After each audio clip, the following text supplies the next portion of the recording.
Afternoon, Internet World and Book Marketing Academy members. I am thrilled, absolutely thrilled today to introduce who is at this coaching table session. Anne Griffiths is probably one of my favorite people of all time. She is a brilliant writer, a brilliant mentor, a brilliant mother, and it is grace to simply be in the same room with her. Welcome, my dear, dear friend. Thank you. And now I'm not sure what I'll say because you just made my...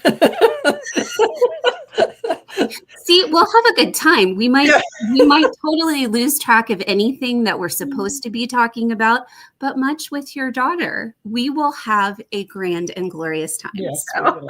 Yes, I know we will. Thank you for having me to do this, Sarah. I appreciate it. Of course, our honor. So tell us a little bit about your upcoming project. And I know you have a unique kind of launch window because there's a lot that's going on in your life and a lot of things that are maybe unexpected going into this launch and publication journey. Just share a little bit about that, about your heart behind the project, and then we'll jump into the not as fun stuff. This is the part that I love to hear. So when I first knew that I was supposed to write this book, I actually pushed back and I said, no, I'm too raw. This is not a good time. And so then when I did finally, after a couple of weeks, I connected with Athena and said, okay, is this viable? And so I actually started the writing process from the beginning, fresh, January 2nd, 2024. And in that time, my goal was to have the manuscript, the first draft, in by May 6th, which was the 1-year anniversary since Donna's passing.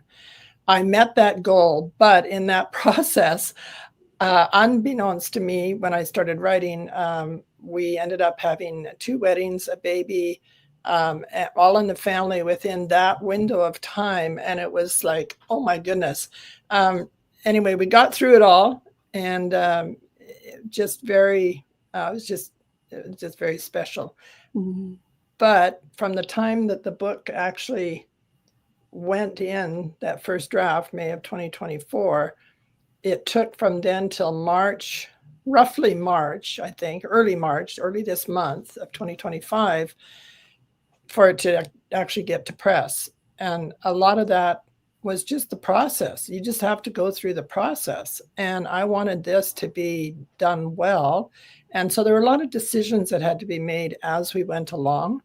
One of those, of course, was the whole printing. Where are we going to print this? And I had made the decision to make it a hardcover, padded with a ribbon. I wanted it to be like a gift book. But anyway, we made the decision to have it printed offshore for obvious reasons, especially price point. And so that delayed things, even coming up to March, all that process took time. And now it looks like I probably won't have the book in hand until midsummer of this year. And because I'm going to be out of the country with my husband for a month from mid-August to mid-September, I really can't do the in-person launch till September. So I'm when we talk about email marketing, I've got to keep the momentum going, and that's going to be the challenge. And along the way, though, I've had some fun. I'm just going to put a plug in because Sarah and I, our daughter, we've had fun because her ebook, this is her first book, and her ebook launches on Tuesday. And she's actually in the studio today recording her audio version. So, we've had fun, almost like, okay, which did you get? What proof do you have? And it's sort of a bit of a race, but it wasn't really a race. It was just supporting each other. And that's part of this process too, is supporting one another. And I find that is probably one of the most valuable tools when you're writing a book, is having that support from others. Well, and how perfect is it that God knew that you would be able to support each other by delaying your timeline? Yeah. It gave you the gift of this time together. I love that. And for those of you who don't know, Anne and Sarah are just, their relationship is such a special one. So the fact that y'all were able to walk through this together, I know is a huge, huge gift. Yeah. So tell us a little bit. I know, and I just was the one that just jumped in without even saying. Tell us a little bit about the project as far as what was the loss that precipitated kind of this, I don't want to write this book, but then, then God moved in your heart. Tell us a little bit about that as well. Yeah. Well, what precipitated it was my best friend and ministry partner, Donna Ingalls. We have done ministry for a number of years together. We developed Fingerprint Ministries together. She was my biggest, well, probably one of my top, besides my family, proponents of and champions of my writing. She was always the first person to read the first draft of whatever I wrote, and it was usually a mess. But she just, I wanted her to hear it, and she liked me to read it to her. So that was a good exercise too.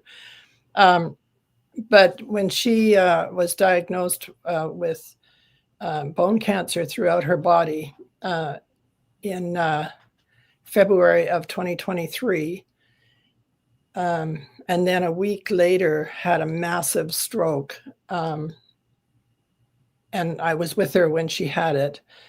And from that moment on, I was with her basically 24/7 until she passed away on May 6, 2023. So in some respects, it seems like that was pretty fast. In other respects, it was pretty, one of those things. I just, felt long, but not. It's hard to explain.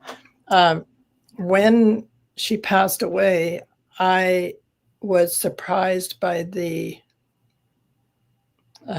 depth of my grief. I knew I would grieve, but I was blown over by how deep it was and how intense it was. And so when I sensed, I didn't know what to do with the ministry. I didn't know if I'd ever write again. All of those things came to me. And I struggled with it a lot. And then in that end of November of 2023 is when I sensed God was saying, okay, it's time to write.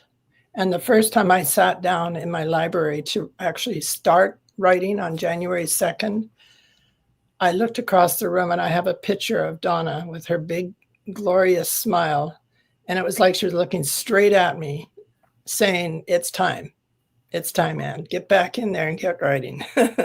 So I never thought I'd ever write a book on grief. I never thought I'd write a devotional either, ever. Never even entered my mind. So those two things, putting all that together with the grief, and of course, writing it, because it actually chronicles our journey from when she was diagnosed right through to when she passed, through that, being in hospice with her when she passed, and then afterwards, the grief going through. So it chronicles all of that and brings in biblical truth to support people, knowing that there is hope and comfort in our grief journey. Mm-hmm. And so that's kind of and helping them to get through it. Yeah, that's where it is. Well, and having watched you, just the dedication that you had in walking her home, and then to see your obedience in picking up the pen again, but also your obedience in putting it down for a while.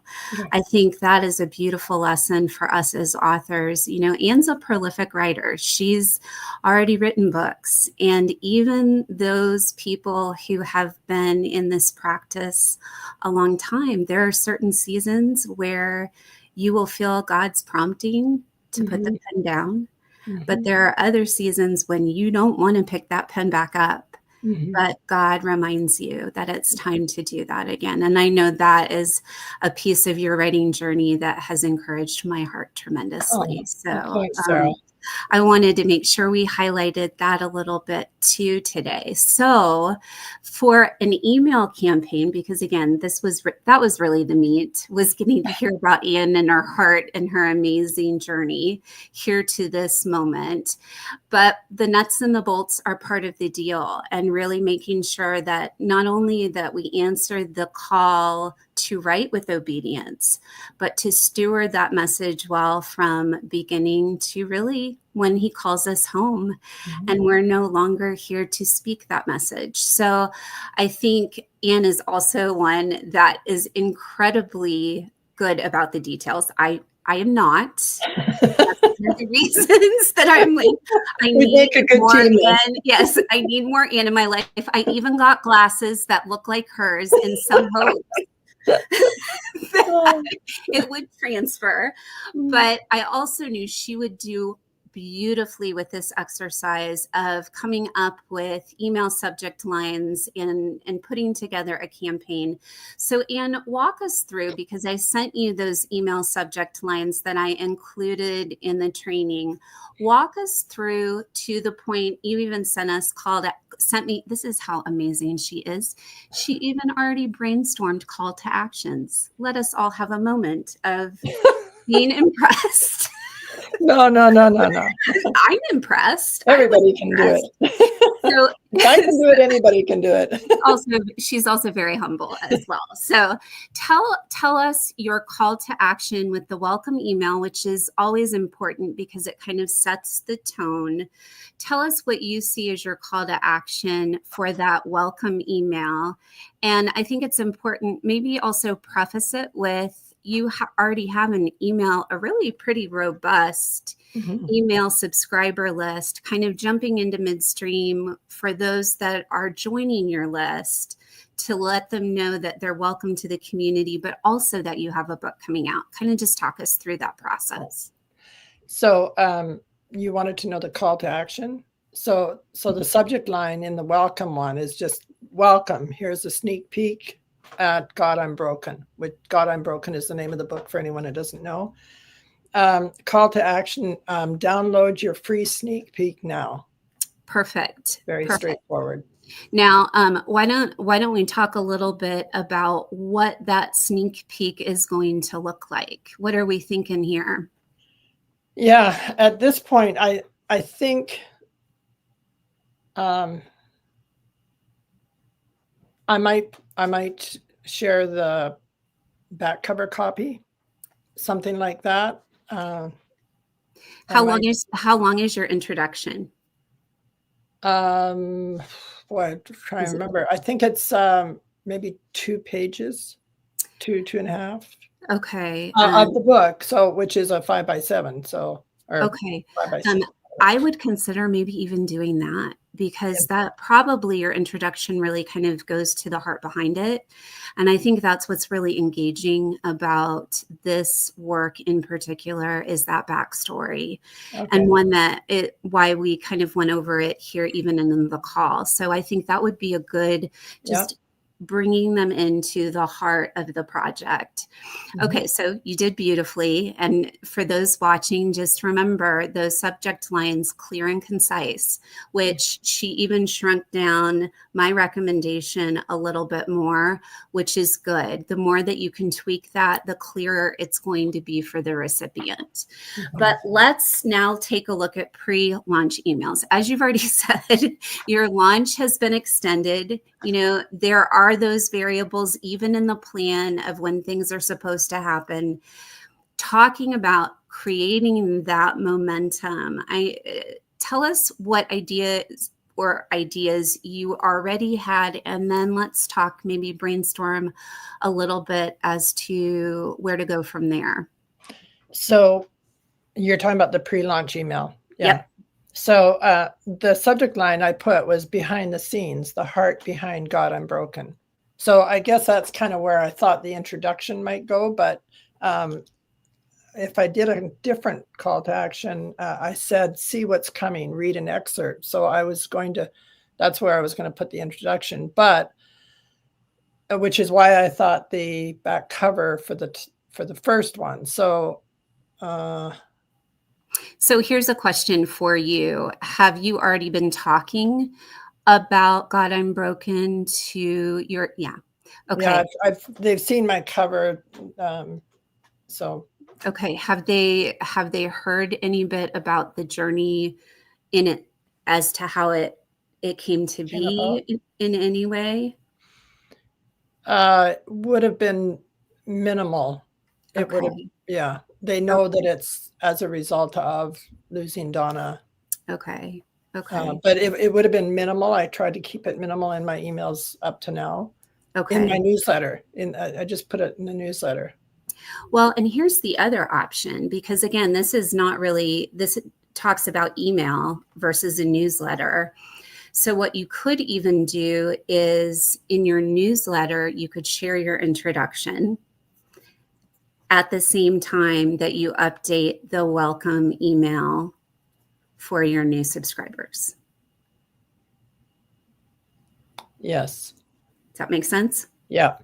Okay. Yeah. Because that was a question I had. Like, if you already have, and I'm sure there's others who are listening that already have an email newsletter that they send out every month.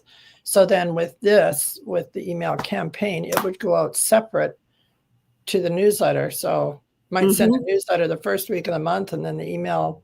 Yep. Perfect. Third week.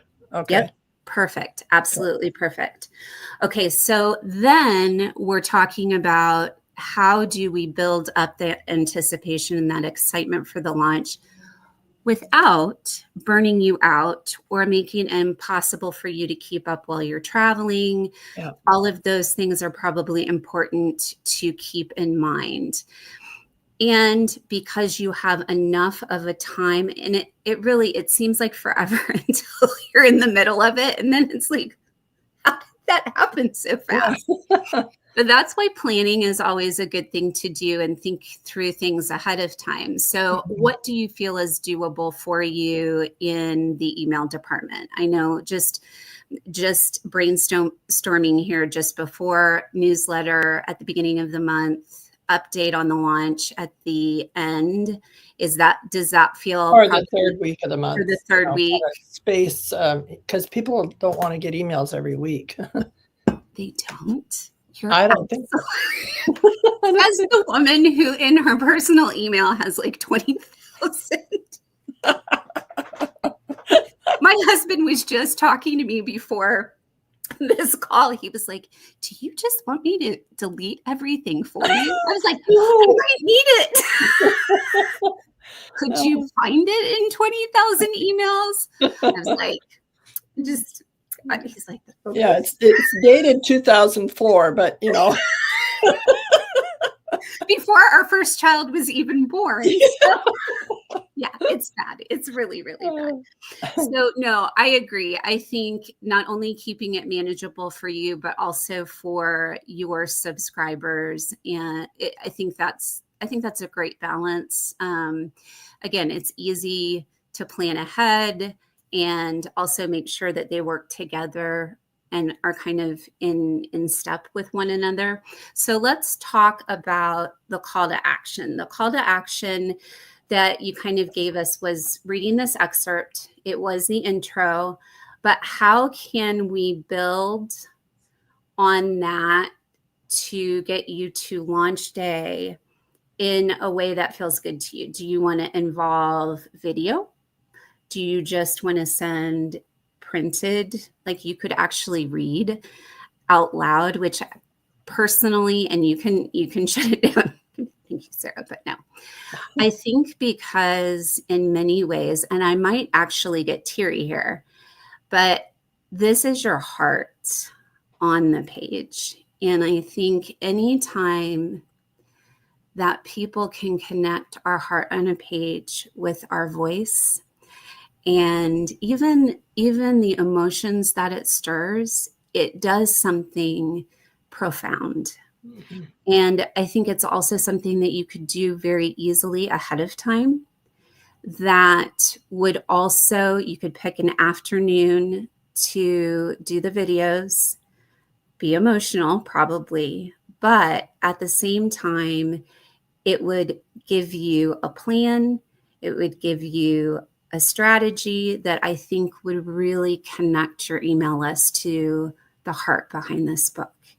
And I think, as we talked a little bit about in the training yesterday, I feel like that is really our job during a launch for our email list and our subscriber list. Those are the people we want to connect with the most. So what can we do to move the needle on that connection, especially when it's been one of written in print value? This puts the face to the words. How do you feel about that? Yeah, so I like that idea. So what you're saying is that, like, it's 6 months from now till the book actually, the hardcover comes out. There will be an ebook, but I'm not thinking about that right now. That's good. So 6 months from now. So that means that between now and, say, middle of August or so, I would just run pre-launch emails, one a month, basically, for 5 months. Okay. Yes. All right. Now, yes. One per month for 5 months. Okay. So then the videos, the reading or videos, how long do you think those should be? How long are your devotions? Well, I could read one of them in, between 5 and 10 minutes. Okay. I would look. So what I would do is and I can even do this after the fact. I should have done it before the fact. So just so you know, y'all, you can be coaching writing skills and not be prepared, and yet they still let you do it anyway. But but I think that, let me take a look at it.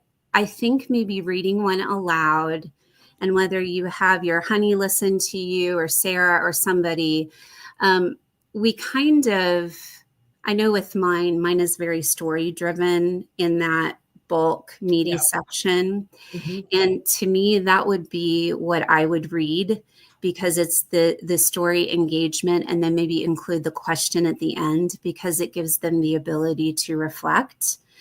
So maybe looking at the pieces of the individual devotions and deciding what naturally feels the most engaging. I think it would be a little awkward for you to start with, like, title, the verse, and then the story. I mean, that's just going to. So you're saying just video record the story portion, not just the yeah. I think honestly, that would be a great piece to do in a video for an email campaign. Okay. What I would probably use some of the other components for, the verses, the prayers, any of those reflection questions, those are great to use on social media during the launch, and makes it really easy for you as far as content. Right. So I would say that's how I would break it up if I was approaching it. Okay. All right. That makes sense. Okay. Okay. Are you feeling good? Yeah, it's good. I'm good. Okay. Keep it going. All right. So the launch announcement email, jump into, and again, your subject line was much better than mine. It's here. It is much better than mine, isn't it? Don't you think? It God, is. I'm broken is available now. Short to the point. Yeah. And I will also say this to our VMA community. If you need someone who's really good at short and to the point, which I may not be, this woman is. So again, and I said this in our training, that if you're struggling with these kind of things, that's the perfect place for you to engage with the community, because you have people who that's their strength. So that would be my encouragement there. All right. So talking about your call to action here, what is your call to action? Order God, I'm broken today. Well done. Well done.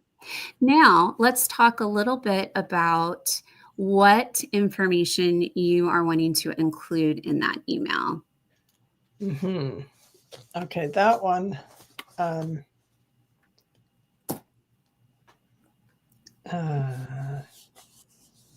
Well, the biggest thing is just announcing that it's out, and there'll have to be a link in there as to where to go go to get it. So Exactly. it can be pretty short. It can be very short. Yeah. I think the other thing that you probably want to at least think about or consider is if you have multiple places where the book is available, as to whether you want more than just one link. So, if you have it available on your website or you have it available, I know in my case, my publisher recommended having all those options available, but to me, it seemed really overwhelming. So I think it's one of those things you've got to decide if you feel like your community, that's going to be something that works for them, or if it's just best to direct them to one place. Yeah. But I know on my website, I just direct them to the publisher. And honestly, Amazon is lovely, but but it's also, I think it's also better. This is something my publisher also taught me, that it usually is best for the author for you to go through other sites other than Amazon. So I think you direct them where you prefer that they go. And okay, I think we've answered that question. Let's go straight to the website.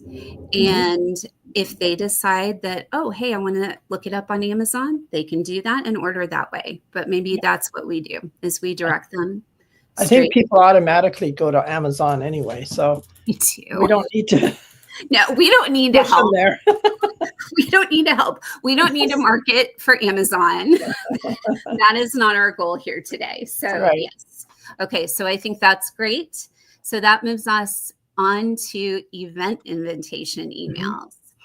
How many events do you see in the launch period's future?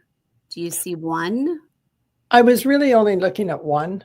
The in-person one. I don't know if I want to do an online one, really. Yeah. I think that's quite all right. And I also think it's here's another plug for the whole author experience. Don't feel like you have to do more than you feel like you should do. Some people can do it all and want to do it all. Other people don't want to do it all. And that's the beautiful thing about creativity and being made fearfully and wonderfully, that we all get to do different things, and God is just fine with that. So it doesn't matter what anybody else thinks.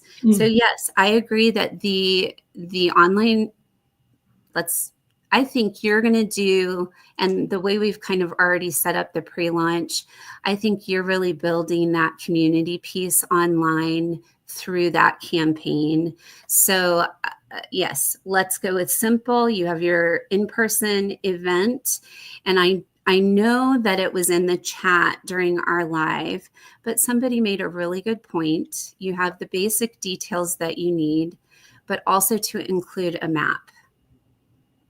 To the location, you mean? To the location. Yeah, I heard that. Yeah, somebody suggested that.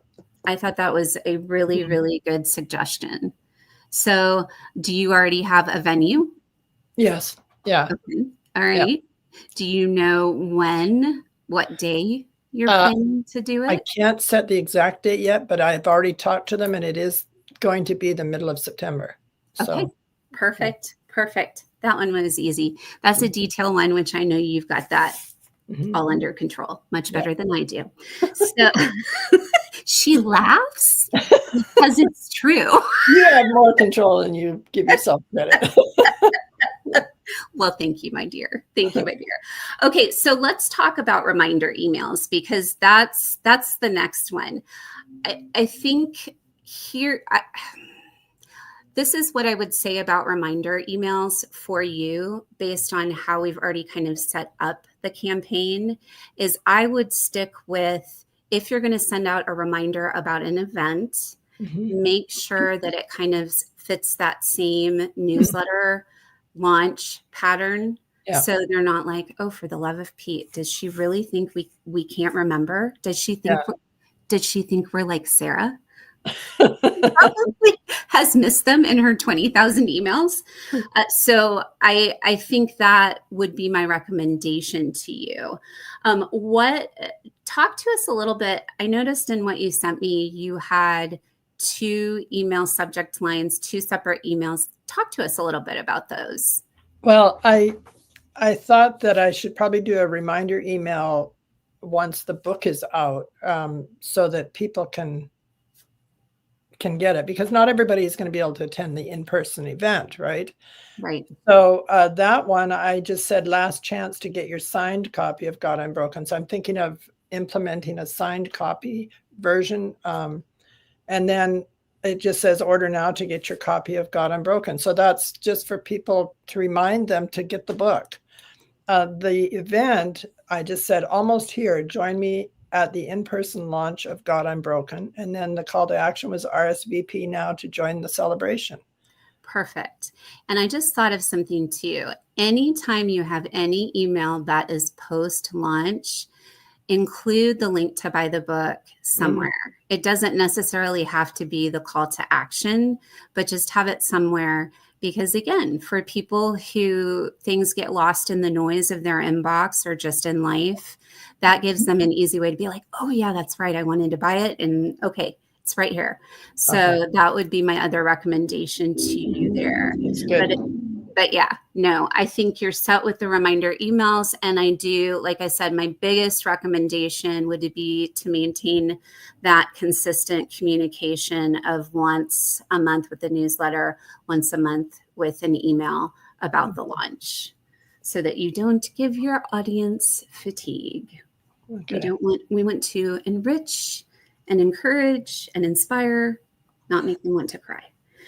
All right, post-launch email, which a lot of times the reminder emails fit into the post-launch. So I think it fits into the category, but for this intent, it is more the we are done with all the hoopla and falderall and fiddle-dee-dee, and this is your opportunity to say thank you to all that they've done to support you.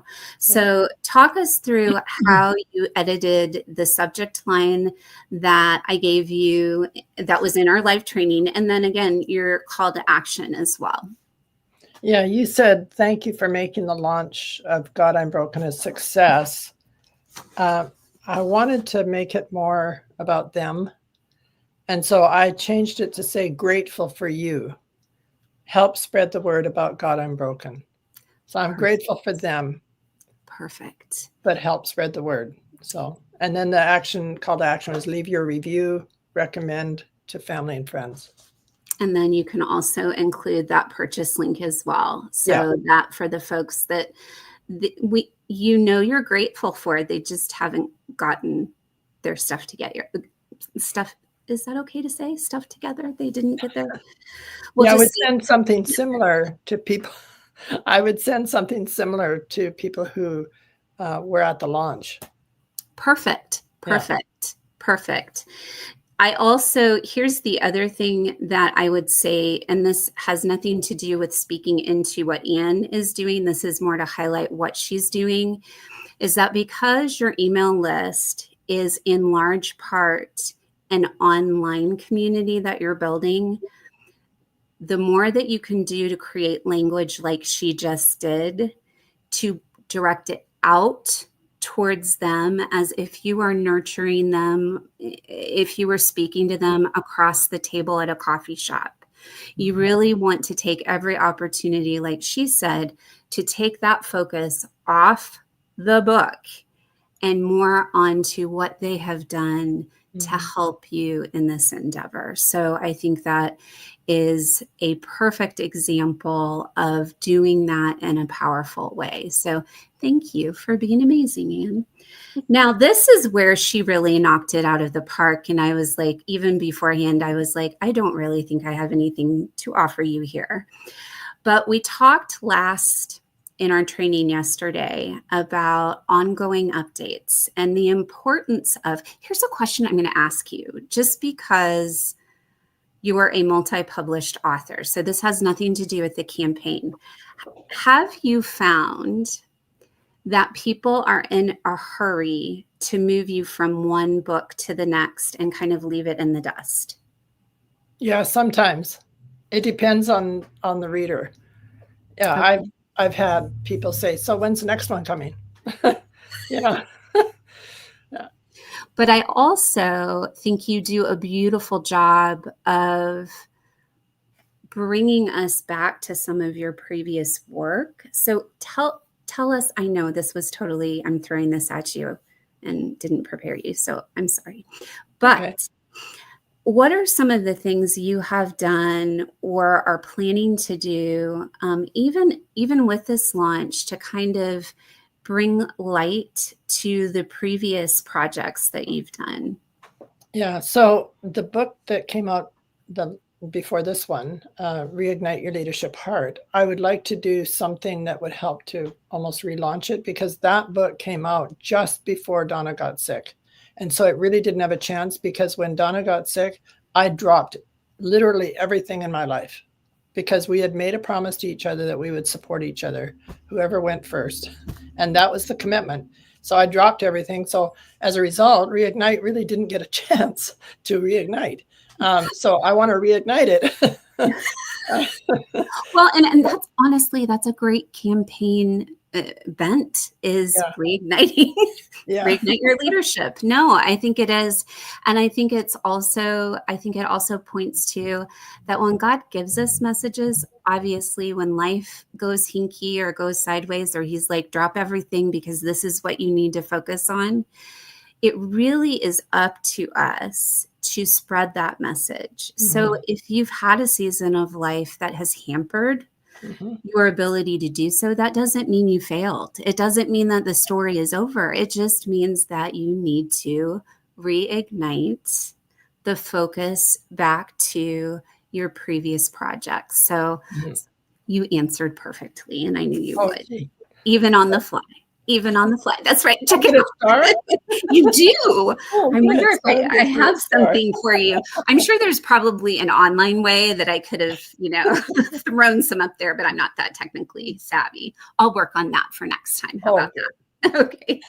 So your ongoing updates, where we also talked a little bit yesterday about how you can include future projects or even a relaunch in those ongoing updates that will set the next email campaign for a launch up. What were some of the subject lines that you came up with for those kind of continuing interest, drawing that interest emails? Yeah. The reason I listed like 5 or 6 of them is because I see the value of having ongoing updates more than one. So it's not like, okay, and now I've done my ongoing update and it's finished. But I figure I might as well have some in the hopper ready to go. I mean, they'll probably need to be adjusted some as I go along. But so the first one I had was, what's next for God, I'm broken. Now, it could be something else more like stay connected, exciting updates from my author journey. Something like that. It's totally doesn't even mention God, I'm broken. I love that. I love that. And maybe again, because you've already set up this pattern of your email newsletter going out beginning or the second week of the month, and then I think you said what, first and a third? Yeah. Is that it? Yeah. Okay. Again, I think that's something that really speaks to the heart. And we've talked about this a million times, I think, in different ways, but our audience and our community appreciates consistency, and just that they have an expectation. And when you meet that expectation, that really fills the tank, if you will, or moves the needle on relationship. So I think you've already got a great plan, even for those later post-launch emails. Like you said, they'll kind of morph and change as you go. But tell us a little bit more about the call to action pieces that you're thinking of, at least ahead of time. I think one of my favorites is stay with me. There's more to come. To me, that speaks to the relationship. So stay with me. There's more to come means, okay, what's coming? It could be another book, which I have in my mind. It could be, the relaunch of Reignite. It could be anything. It could be a complimentary, what do they call it? complementary product. Whatever that. Collateral or collateral. Yeah, another there we go. supportive product, whatever that word is. Whatever it is. It could be that, So yeah. No, I think and that honestly, that was one of my favorites as well, just for that very same reason. Again, I think this coaching session for everyone has shown that when you're purposeful and intentional, you do what you need any marketing thing to do, because you've actually taken the time to think through how best to connect. And when we lose connection with our audience, it's usually because we aren't intentional. It's just like any relationship, friendship, business relationship, that withers if we're not intentional about it. So thank you, Anne, for being an example of intentionality. I think that is one of your strengths. And it is one, not funny, haha. It really seriously one that I aspire to. And I think we all can learn from. So is there anything else you want to share with our community? And while you think about that, I will look at the chat, which I think that was part of my job. That's a good idea. So let us see. Oh, there are some questions here. Oh, good. So we have, let's see who was, you may not be here anymore, but we'll go ahead and give you a shout out.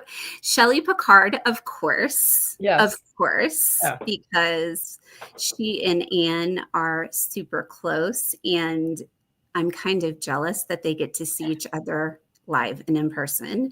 Gail Porter, we love you, Gail. Oh, yeah. She's so wonderful. Susan Pietro, and you're going to be great. That's what she says. Kathy Ellinger is here. Oh, such a great group. Shelley Brown. Oh, Shelley. Oh, yes. Oh, my goodness. Colleen Fallon. Have you met Colleen yet? No, I don't think I have. Oh, she is the best. You will love her. Okay, so actually, Colleen has a question for you. Anne, is there a way we can get on your email list? That way we'll be able to see. Oh, that way we'll be able to see this working. I thought she meant like during the actual session. Go to my website and here, I can put it in the comment section. Yeah, AnneGriffiths.com. So AnneGriffiths.com. Yeah. Just go there, and right on the homepage, there's a form. You just fill that in, and that's awesome idea, an awesome idea, Colleen. Because again, like you're right. You're going to see it play out in person, so you can gain some insight there. Great thinking. Could using a story video have story versus questions and an explanation in regard to memoirs? I think what you're asking, Kathy, is maybe how would you use a video series for a memoir? Is that? Yeah, I think that's what she's asking. And I think you definitely can use it. You just have to pick and choose more scenes, maybe pick a scene that you want to read as opposed to a whole chapter, for example. Mm-hmm. I think it's, again, if you look at a devotional, that little section of story is really a perfect length because our attention spans are short. So while video is connective and it will move the needle, it can't be 20 minutes long or people will not watch it. I'm thinking 2 or 3 minutes. Yeah, 2 or 3 minutes. I agree. I agree. But that would be how I would tailor your content, Kathy. Let me see if there's any other questions. I don't think there's any other questions. Any parting wisdom before we say goodbye to this lovely crew? I would say, wow. I wasn't prepared for that question. There are so many things run through your mind when somebody asks you that question. See, I'm just, Right away, I thought, okay, just hang in there. Like, and the intentionality, it means if you're committed to get your book out, there's work to do even after the manuscript, probably even more. So just hang in there and look to other people who can help you, to walk with you. For me, I value the people who are walking with me and have walked with me, because we support each other. Yep. And nowhere is that demonstrated more clearly than in this project. You had a friend who walked with you for a very long time through your writing projects, and that honors not only your relationship, but again, the gift of collaboration, which this whole month has been all about. So, Anne, thank you so much. I want to say one more thing. Has something else. Okay. It just came into my mind. This is my verse for this year, so I would leave this with you. Okay. It's not by might nor by power, but by my spirit, says the Lord of hosts. And that's the way we are intentional. That's the way we hang in there, because it's not about us. Amen. Okay. Amen. I can think of no better way to end. May I pray for you just as you jump into your launch and go through the next 6 months? I would love just to pray. Thanks, Sarah. Of course. Father God, I just thank you for the moments that sometimes feel like they're too much to bear.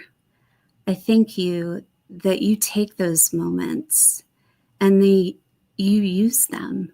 You use them for a purpose, and knew that purpose, even though it was hard, and even though I'm sure there were days where it felt impossible, she heard you say, write this book, and she did it. I ask that the next 6 months are just a testimony to that obedience. I ask that you would give her encouragement when she hits snags or unexpected challenges that come her way. I pray that you give her comfort as she remembers not only the grace of who Donna was, but the loss of what she filled throughout their incredible friendship, one that I know many aspire to have in a lifetime. I pray that you give her the joy of knowing you have all of this in your hands, so she can love her experience with the man who she has built her life with, so that when more grandbabies or great grandbabies come, she is ready to just drop everything and say, let me love you as you have loved me. In Jesus' name, amen. Amen. Thank you, my dear. Thank you so much. Thank you. I really don't want to end the call, and that's probably why I think we've gone so long. It's always a pleasure. So we will say goodbye, and if you have any other questions, either if you think of them later, or if for whatever reason you're catching the replay, don't hesitate to reach out either to Anne or to myself, and we'll be happy to answer any questions you might have. But we'll see you next time. Thank you so much for joining us. Thank you.